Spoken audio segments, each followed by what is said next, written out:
کچھ لوگ آئے میرے پاس, تنظیم اسلامی بہت اچھا کام کر رہی ہے درس قرآن. میں نے بتایا دنیا میں کوئی بھی تنظیم ایسی نہیں ہے جو 100% صحیح ہو. تو میرے اس بیان کا یہ مطلب نہ لے لیں کہ میں تنظیم اسلامی کے خلاف ہوں. ایک عالم نے مجھے بتایا جو تنظیم اسلامی میں تھے کہ تنظیم اسلامی کچھ مثبت ایکٹیویٹیز ہوتی ہیں ان کی کہ بھائی اب ملک میں بے حیائی کے خلاف جو ہے نا وہ ایک کمپین چلائیں. تو اسی طرح انہوں نے کمپین چلائی سود کے خلاف. سود کے خلاف کمپین چلائی, آپ نے دیکھا ہوگا جگہ جگہ پوسٹر لگے ہوئے تھے. بہت اچھی کمپین تھی وہ, میں بھی خوش ہوتا تھا یار ماشاءاللہ یہ لوگ بہت اچھا کام کر رہے ہیں. تو مجھے اندر ہی کے بعض لوگوں نے بتایا کہ اس کمپین میں انہوں نے ساتھ ساتھ اسلامک بینکنگ کی مخالفت بھی شروع کر دی اور قسطوں کے کاروبار کی بھی, کہ یہ بھی وہی ہے, کوئی فرق نہیں ہے. اور اس سے کیا ہوا کہ لوگ علماء سے بدگمان ہونا شروع ہو گئے, کیونکہ علماء کیا کہتے ہیں قسطوں کا کاروبار کیا ہے. اب کیش پہ کوئی چیز ہمیشہ سستی ہوتی ہے اور قسطوں پہ مہنگی. تو وہ کہتے ہیں دیکھو ادھار پہ نفع اٹھا رہے ہیں, تو یہ کیا ہو گیا, سود ہو گیا. خیر تنظیم اسلامی میں جو چند علماء تھے انہوں نے اس چیز کو روکا, ورنہ تنظیم اسلامی ٹھیک ٹھاک بدنام ہو جاتی. انہوں نے روک لیا اس چیز کو, اچھی بات ہے. لیکن روکا کس نے, جو باقاعدہ مدرسے سے فارغ تھے. بھئی ایسا نہیں ہے. تو میں یہ عرض کر رہا ہوں کیوں, اخلاص ہونا کافی نہیں ہے. آپ اگر سود کے خلاف بھی کمپین چلا رہے ہیں تو آپ کو سود پہ باقاعدہ عبور ہونا چاہیے کہ سود کی ڈیفینیشن کیا ہے. عوام پتہ ہے کس پہ جاتی ہے, حکمتوں پہ.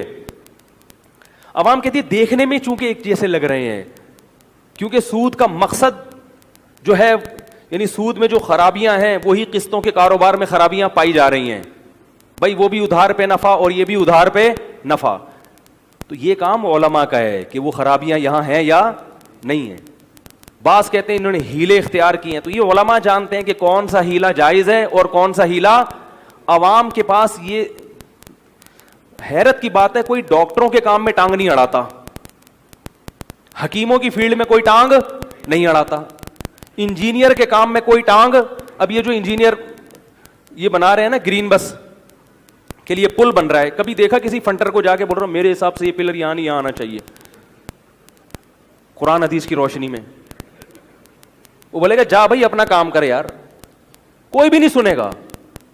سعودی عرب میں بھی نہیں سنتا کوئی. جو کہتے ہیں نا سعودی عرب جو ہے نا بالکل قرآن حدیث پر عمل کرتے ہیں, وہاں بھی مفتی کا فتویٰ مانا جائے گا.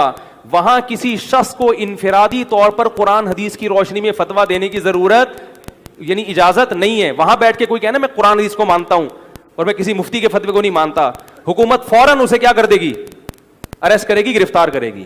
تو کون ہوتا ہے یہ اتنے جو ہم نے ادارے کھولے ہوئے ہیں, یونیورسٹیاں کھولی ہوئی ہیں, یہ بیکار کھولی ہوئی ہیں. یہ صرف ہمارا ملک ہے جہاں فری چھوٹ ہے, کوئی بھی اٹھ کے جعلی حکیم بھی بن جاتا ہے, جعلی ڈاکٹر بھی بن جاتا ہے اور جعلی مفتی بھی بن جاتا ہے. اور پبلک کہہ رہے ہیں بات چونکہ دلیل سے کر رہا ہے لہذا اس کی بات میں دم ہے. تمہیں پتہ کیسے چلا کہ دلیل سے کر رہا ہے کہ نہیں کر رہا؟ تمہارے پاس اتنا علم کہاں سے آ گیا؟ تمہیں کیسے پتا چل گیا کہ یہ جو بات کر رہا ہے یہ واقعی مستند ہے؟ دیکھو دلیل کو پہچاننے کے لیے بھی کچھ صلاحیت ہونی چاہیے. آپ کو پتا ہو نا کہ دلیل کی قسطوں کا کاروبار سود وود نہیں ہے.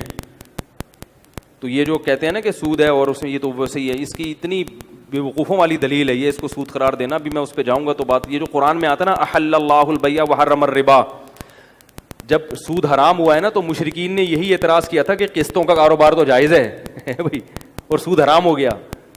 تو اللہ نے اس پہ آیتیں نازل کی احل اللہ البیع, بے حلال ہے کیونکہ اللہ نے حلال کیا اس کو, چاہے وہ قسطوں پہ ہو یا کیش پہ ہے تو وہ بے.